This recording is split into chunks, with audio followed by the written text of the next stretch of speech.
Hello, thanks to be here. I'm Rob, and today I'm going to show you a personal approach, okay, that I really support for teams that want to be in the DevOps stage.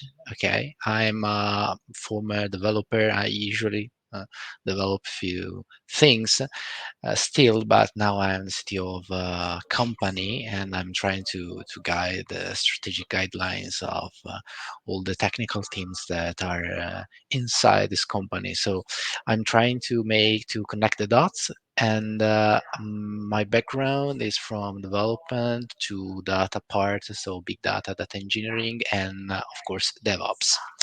So what I'm going to show you today, let's start with these few assumptions. Okay, I think that K8s is really crucial for modern applications. So beginning with like 3 years ago, something like that, we decided to move some workloads on Kubernetes because it was easier for us to make all the things together and govern all our infrastructure. So it's really important that many developer teams that are now not using Kubernetes, they should move or just evaluate it in production. Okay, DevOps is something that probably was born like 10 years ago as a movement, but I really trust, I really believe that this is a crucial point to connect the development team with the operation teams in terms of skills. Okay, what I want to share with you is that in my personal opinion, a DevOps guy, the perfect DevOps guy, is someone that is like a former developer that has gained much experience in the development ecosystem and services, and then also connect the dots with the production. Okay.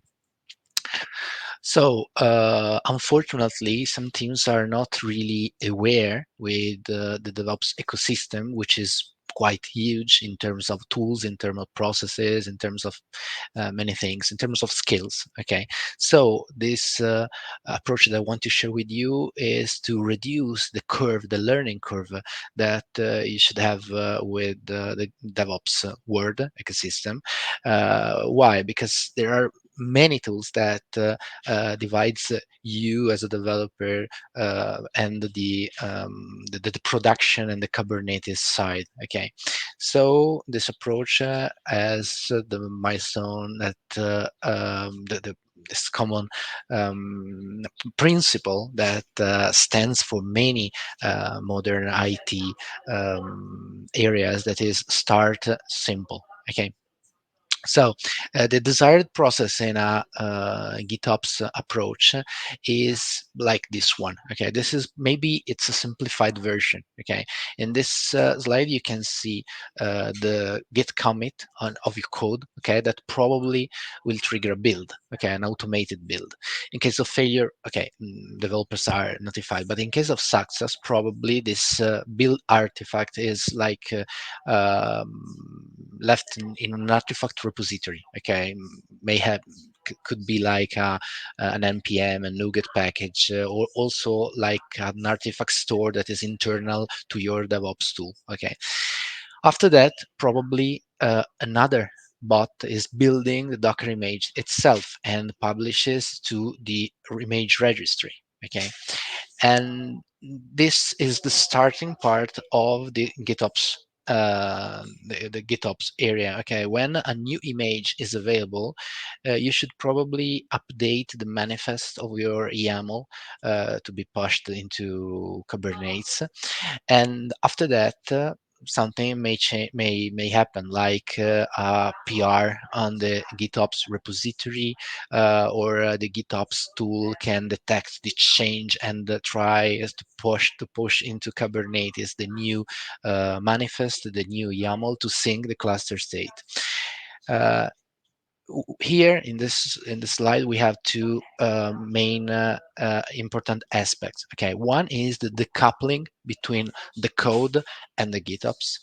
So the code is like finishing here okay, and the GitOps part starts here, okay. And the second part is the concept itself of GitOps, okay.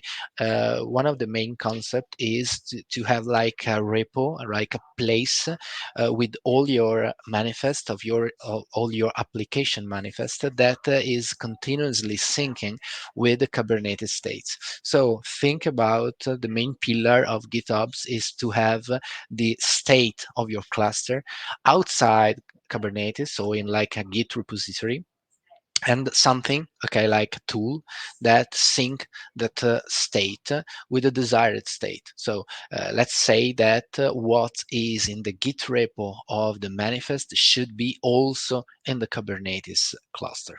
Okay, starting from this assumption, you may have, so let's step back, okay, and you may have a team that is not so aware of the Docker ecosystem. Okay, so in that case, you can probably commit your code into your Git repository, and the build engine will build your code. After that, okay, something is started to build the Docker image to be pushed into the Kubernetes ecosystem. This is the scenario that I want you to show as the common scenario when where developers are not so aware about all the stuff that needs to be known to go to Kubernetes. In that case, of course, you will sorry, I changed the slide. This is the scenario where you're not so aware. So you are committing your code, you are building and testing your code outside Docker, and then you build your image.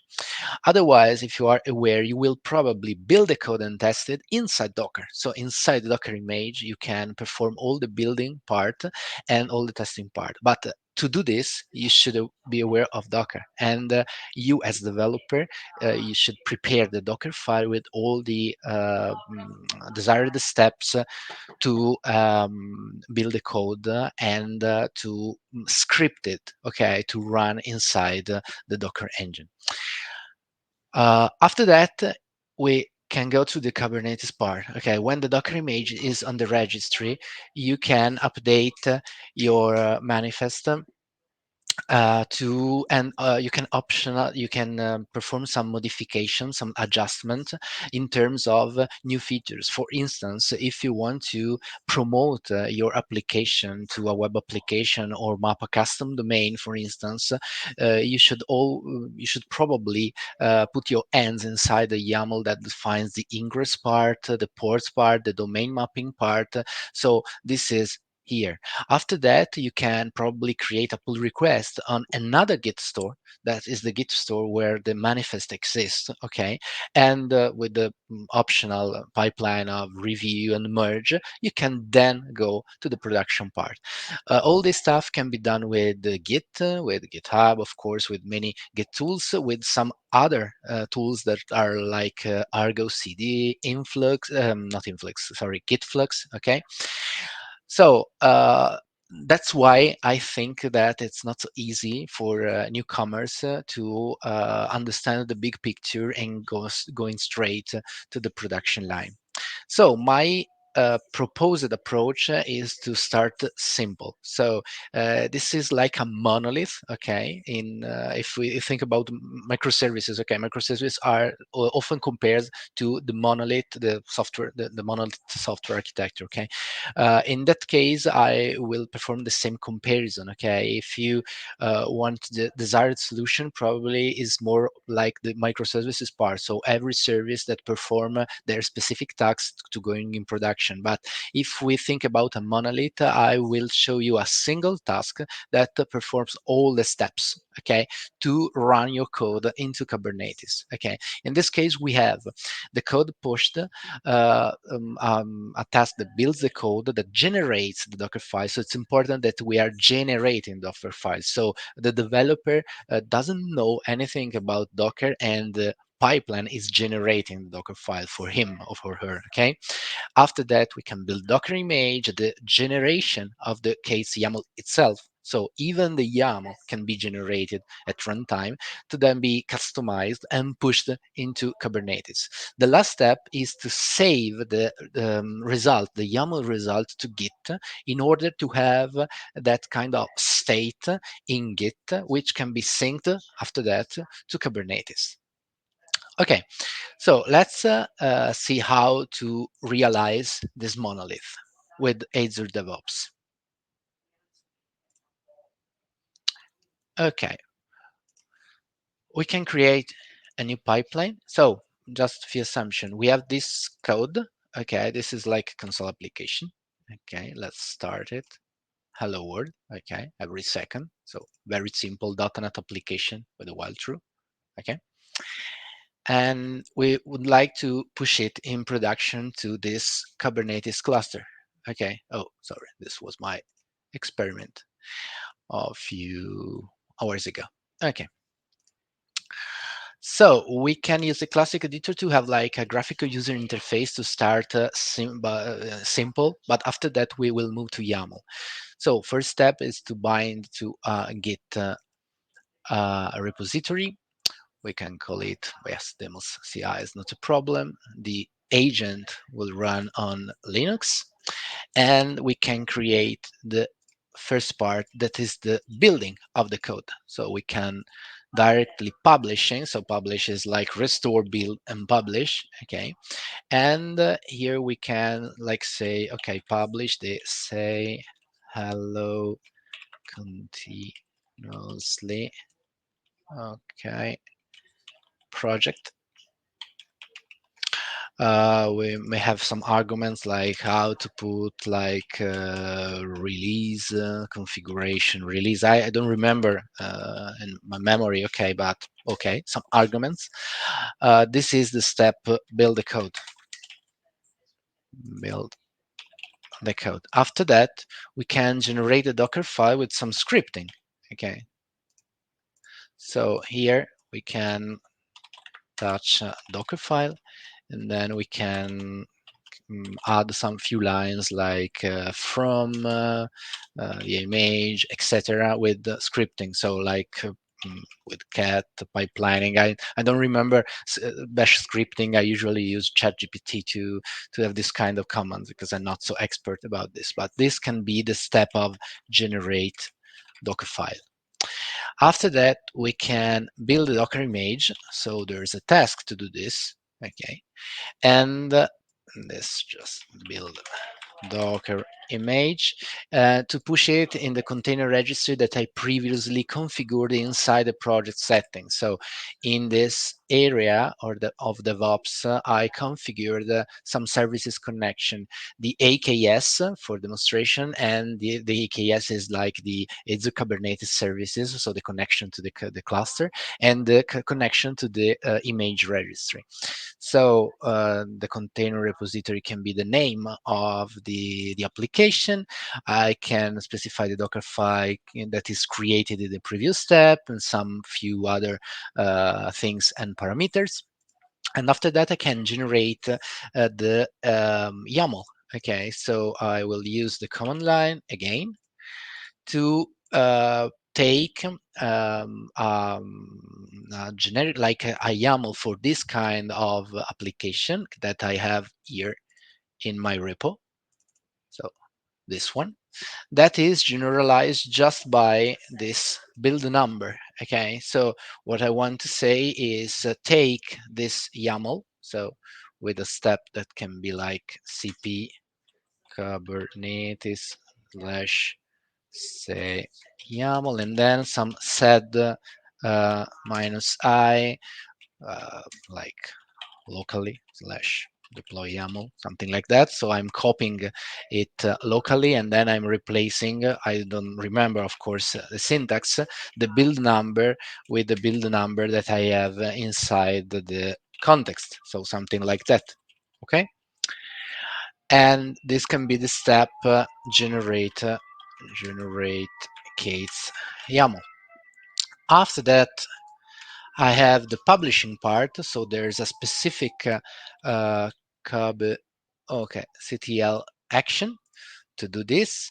So this is the publish into K8s part. The connection can be the demos AKS. The namespace can be apps because it's one of the namespace that I previously created in the Kubernetes environment. And after that, finally, I can save my generated YAML, my custom YAML inside the Git. So something like git add the name of the, well, dot git commit and git push. Okay, this is conceptually, okay, the pipeline that I can prepare with this graphical interface to do all the steps that we saw in the slide. Okay, this approach is developer friendly because main DevOps tools are based on YAML directly, but YAML is still another convention to learn, another, not the convention itself, so YAML is just a text file, okay, but what will you write inside the YAML? This text has names and parameters, so it's not so easy to start from scratch with this. Of course, there's ChatGPT that can help you, okay? But if you have this kind of mind map, which are the actions, after that you can export the steps in the desired YAML that you can reuse in your YAML pipeline, okay? Good. Of course, I do not have so much time in the session to configure all the details, so arguments, etc., of the specific steps. I have it, but it's just a copy paste approach that I don't want really to share with you. So I have a pipeline ready. That is this one. That is the same exact collection of steps that I just created a few seconds ago. In this case, we can see, okay, the project source, the arguments, the uh, the script to generate the Docker file, which in this case is specific to .NET 8, and the entry point is specific to the DLL that we just built in the previous step. Okay, and I also specify the working directory because this script will create a Docker file inside this folder that is specific to Azure DevOps. It's just like a context. Okay, it's just the local folder where the code is built. Okay. After that, I will build the image based on this Docker file, and I will push it with this name to the container repository. The script to generate the YAML is quite easy, so I copy the base YAML with the specific definition of this application to a generic, so to a local copy, and then I will change this build number. This approach has the limit that the operator, so the DevOps operator, should prepare this YAML, that is this one, okay, every time, okay, someone deploys a new application. So this is specific to this application, okay. Of course, the build number may change, and we use sed in Linux to replace the build number with the actual build number of the pipeline, but it's specific. So the developer would push the code, and someone else, or the developer itself, okay, if he or she has the skills, the appropriate skills, may write this YAML. After that, with this straightforward configuration, we will deploy the YAML inside the cluster, and then with this few lines of code, we'll push where is it? Okay, we push the new generated YAML, the generated manifest to the Git repo. We are doing everything inside the same Git repo because of this demonstration, because we need to make it simple. But just to give you an advice, a look forward, what we did in the last few years is to decouple also the repository where the code is and the repository where this kind of infrastructure is, okay, to be, of course, more decoupled, and also to decouple the skills of the developers to the ones of the DevOps. Okay, let's run this pipeline, and what we want to see is just the steps in action. And what we expect is to have the application deployed here. Not only the application deployed here, but also a new version of the manifest pushed into the Git repo. So the Git repo is this one. This is the state folder when I decided to push the result, the outcomes. Okay, so the final manifest. So at this stage, there is the 64 build number. But after the pipeline that builds the code, builds the nothing to show. Well, generates the Docker file, build the Docker image, generate the YAML, publish into Kubernetes. So in Kubernetes, probably there's something new, 20 seconds. So it's new and it's logging hello world. Okay. After that, we have the git add. So I'm expecting, if pulling, to have the 65 version inside my git. So this is like a monolith, okay, of a pipeline that does all the things, okay, from building the code and optionally testing it, of course, generating Docker file that doesn't exist in the Git repo, okay, uh, generating a custom YAML based on a specific YAML that should exist, okay, in this case, to have the result in the Git itself. So if we have like a production ready scenario, you can have a Git repo just for definition of YAML manifest that can be synced with the Kubernetes cluster. Good. So now let's introduce just a small generalization, okay, in this process. So my actual suggestion is that the next step could be to decouple more the not really decouple, but to recycle, okay, the common code of Kubernetes, to reuse it and to reduce the effort that you can make to create this pipeline. Okay, in the previous example, you should create a pipeline visually, but optionally, you can also go there in the pipeline and you can export the YAML, okay, and this YAML has this, okay, this aspect, okay, and you can publish directly this YAML instead of the graphical user interface. But still, with this approach, if you have multiple microservices, multiple console application, or other kind of application, you should have one file, one pipeline file for each application that you want to deploy.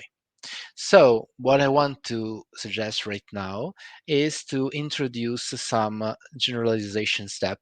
So the code is pushed, of course. The only thing we should write as developers is just the smallest build definition we can have, inheriting like a base pipeline that is defining all the generic steps that we developed before.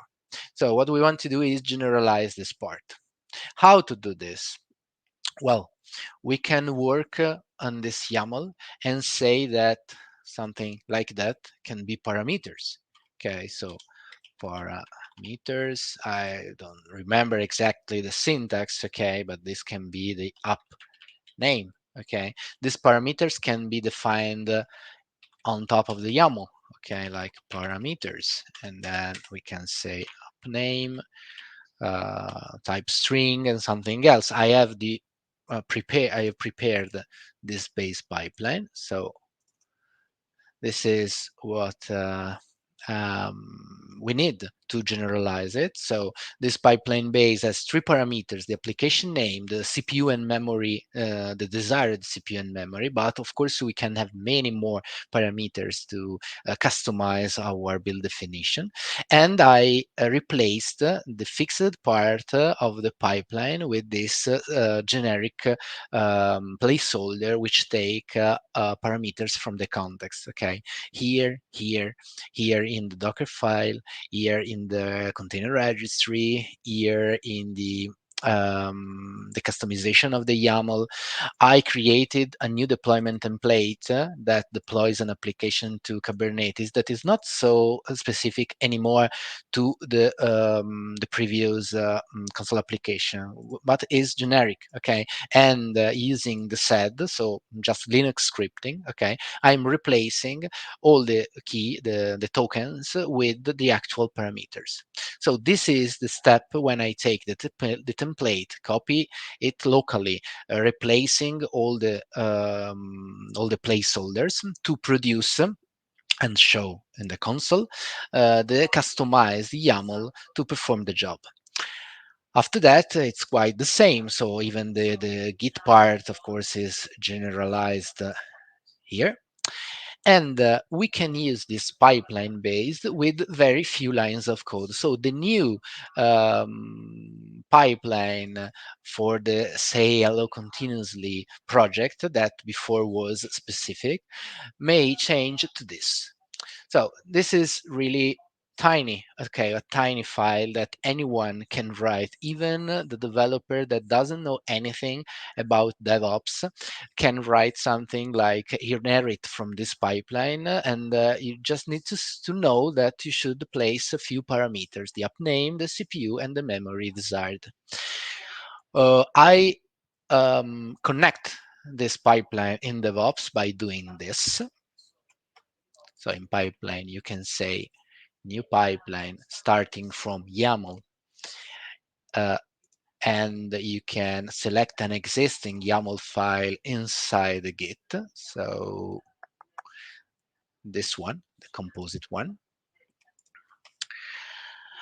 And when you run it, I have another one that is here, that's ready. Okay. When you run it, you are actually invoking the base pipeline that we built before. So with this approach, you are performing the same exact job of before, but in a generic flavor. Okay, so which are the main advantages of this approach? That if you have a bunch of microservices and you need to deploy them everyone with the same approach, you can just focus to the base pipeline to introduce features, to introduce even new versions. So like to give you an example, we migrated 1 year ago, every year actually, the .NET version to the new one. So what we just needed to do was to just change the base pipeline with the new version number, and then we redeploy all the stuff with just few clicks, and we also have the script for this. Okay, so the same exact process, but actually the code that you need to write to do this is just this. Okay, so few lines of code. Good. So to make the example stronger, we can also create a new, let's pull it, we can create a new console application, okay, on the fly, to demonstrate that it's quite easier. Console app 1 can be okay. And then we can have a loop again. Okay, like while true, console right line hello the ops, and let's sleep for a second. Okay, so let's test it. Okay, I think it's quite simple, but a test is not Hey, build it, please. Okay, good. It's working. I'm also adding to the same repo a new pipeline. Okay, new file that can be console app1.yaml. I take this schema. Okay, the app name should be console app1. CPU and memory, it's okay. Let's give 0.2 and 0.2 of memory just because it's different. Okay, let's get the change. So feed new microservice with small DevOps config. Okay, let's sync it. And now we are pushing the code and a small configuration. What is left to do? We just need to create a new pipeline, as I showed a few minutes ago, starting from an existing YAML file that is the console app one. We can even customize it here, but it's not really needed. I save it and I rename it to console app one, just because of clarity, because the default name is the name of the repository. And after that, I run my pipeline. So I'm expecting the same exact steps. So, and I'm expecting, of course, in few seconds, because the build is really simple, to have a new deployment here that is called console one, console app one, etc., and a new pod running. Let's see the result, because it's quite slow, it's quite fast. So I hope in few seconds we have the result. In the meantime, I will check if there are some questions. Okay, I check the various chat that I open in my monitors. No question. The time being. Okay, it's quite slower. I'm expecting like 5 seconds for each step, but let's just wait. Okay, this is the generated YAML. Nothing to show again. Okay, so the generated YAML is customized by this application. Of course, didn't work because, okay. Oh, because it's not lowercase. Okay, sorry, my fault. Okay. So sorry about that. I have another one in case, that is this hello doc dry run. That is another console application with another simple pipeline, and we can run this one.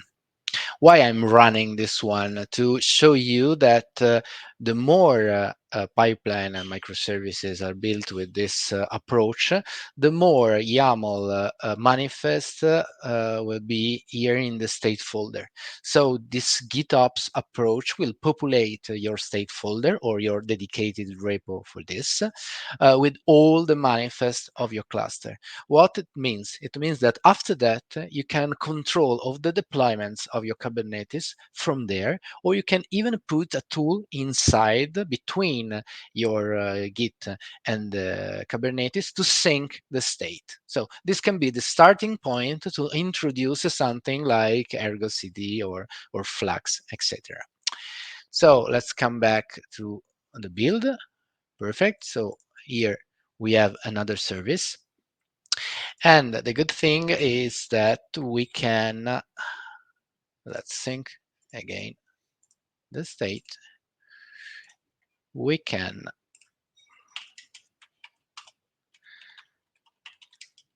delete all the stuff like this, or apply all the stuff like this. Okay. So of course, you should avoid in production to use kubectl directly, but it's just to demonstrate to you that if you have all the state of your Kubernetes cluster with the specific configuration inside a Git repo or something, you should create a tool or use an existing tool to sync that state from one to another. Good. So let's come back here. We generalized the part. And what's next in this approach? Uh, Parameters. So in production, we have this kind of approach for a part. Okay, so we have few parts in the organization, and a part that we call data platform. We have this approach, and another one we use GitHub, for instance. Okay, so it's not something that you should adopt for the entire organization. Okay, you should also you can use this for a bunch of project and microservices, and another approach for another part. What I mean that the more your team is going to be skilled on these topics, the more is autonomous to build their own pipelines, their own action in YAML with the Flux, with the many tools. You can complicate the stuff as much as you can. Okay, but with this approach, we introduce many parameters. So CPU requests, replicas, auto scaling rules, topics and queues to monitor, to trigger the auto scale. The specific version of .NET, I mentioned that we perform an update, but actually, if we want to run something that is .NET 6, we can with the parameter. Okay, we have a few types of application, and every type of application has a specific template YAML to start from, okay, to be customized. And also we can support the GitHub, DevOps, many repos, so you can take the code from a repo, a library from another repo, and the Git itself, so the configuration, the GitOps repository in another repo again. So this is what can be next with this proposed approach. Also, you may have YAML addition. So since we have deployed like a simple deployment, so it's like a microservice that continuously run, is not a complete comprehensive solution. You may have a web application that may need an ingress. Okay, so you can compose in this pipeline also parts of YAML in based on the workload that you are going to deploying. Of course, it's a scripting work. Okay, you can find help with GPT, of course, but it's something that you can centralize in a person that is aware of these steps until your team is ready to take part of this governance by themselves. Okay, another addition is the SCADA part, so the auto scaler of Kubernetes, or the specific deployment that you should put for cron jobs, that in this case also have like an affinity part that is fixed, but you can of course transform it to be generalized. Okay, so uh, this was the approach, this was the session, and the takeaways is that if you want to build your DevOps team, your DevOps skill, start simple. Okay, with an approach that can be this one or another one, but with like a monolith. Okay, I would suggest the same approach exactly for software development. Okay, if you need to write something from scratch, do not over engineer it with the many microservices at the start, but try to start simple with just like a good proof of concept, which can be a monolith. Okay, and after that, complicate things to be more flexible, to give the right responsibility to every person and every team, but please start simple. Why? Because to complicate things, you are always on time, and you can do this to scale, of course. Eventually, in terms of at the end, sometimes at the end, you can, of course, introduce tools, and we have those tools when the process is mature. Okay, so but to really understand those tools and the complete pipeline, the complete process that I show you at the beginning of this session, it takes time. Okay, so that's why I would like to propose this approach. So uh, we finished. I have a few minutes, 7 minutes for question, if any. Otherwise, I really thank you for attending the session. You can find me on Google if you want to connect and if you want to ask something. And all the materials that I showed you will be available in my GitHub events 2024 in the afternoon. Thank you so much. Okay, question from the audience. How do you manage deployments to separate environments? It's a good question.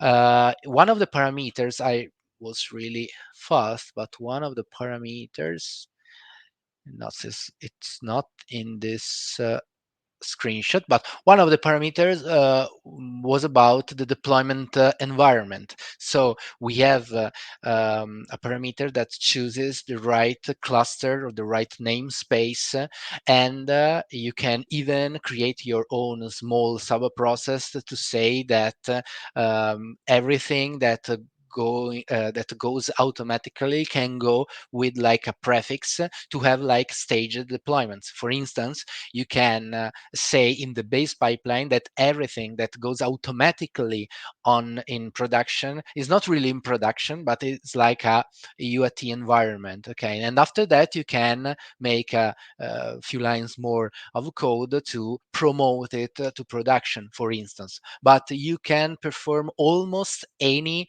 scenario that I saw in the last few years with good parameters. Of course, our base pipeline is huge, and many developers told me, yeah, it's mess. I cannot really maintain this. Good. So if you want to maintain this, if you have that skill, so fork it or even use your own stack and go with your way. That is okay. So this approach will it complicates this base pipeline that can be like a framework, okay, but if you reach a level of that is too complex for you, of course you can scale out and try another path. But to reply shortly to the question, you can do this with few parameters and few script lines.